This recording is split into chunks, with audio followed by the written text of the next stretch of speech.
A special thank you to each of our subscribers who make this channel possible. Here's today's story.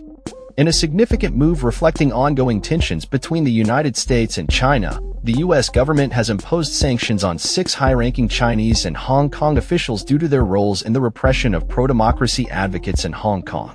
The sanctions were announced by the U.S. Department of State on Monday, highlighting the deteriorating situation in the financial hub that was handed back to China from British rule in 1997. Secretary of State Marco Rubio stated that Beijing has broken its promises to the people of Hong Kong, depriving them of their freedoms and engaging in acts of transnational repression targeting activists even on U.S. soil. The officials sanctioned include prominent figures such as Hong Kong Police Commissioner Raymond Shoo-Chuk-Yi and Secretary for Justice Paul Lam, who have been implicated in efforts to intimidate and silence 19 pro-democracy activists.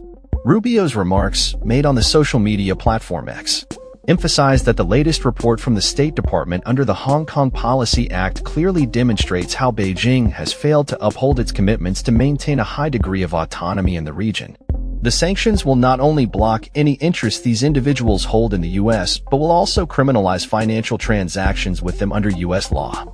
This marks a rare foray into human rights issues by the Trump administration, which has faced criticism for its handling of such matters.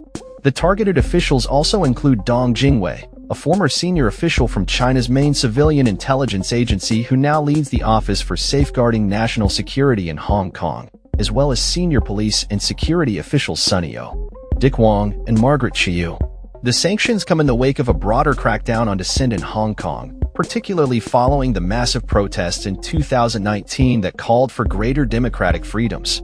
The Beijing-imposed national security law enacted in 2020 has been used to prosecute and silence those advocating for democracy and media freedom in the territory. The U.S. government has expressed concern that these laws have been applied extraterritorially, intimidating activists who have sought refuge abroad, including U.S. citizens. The situation in Hong Kong has drawn international condemnation, with many viewing the actions of the Chinese government as a violation of the commitments made at the time of the handover. The U.S. sanctions are a clear message to Beijing that the international community is watching its actions closely and will respond to violations of human rights and democratic principles. This latest round of sanctions represents a significant escalation in the U.S.'s stance on human rights in Hong Kong, as the administration seeks to hold accountable those responsible for undermining the autonomy of the region. In a time when misinformation is rampant, the importance of quality journalism cannot be overstated.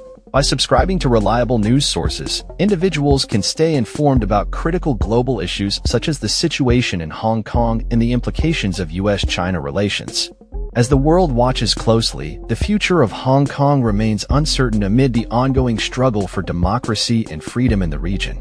That's all for this story.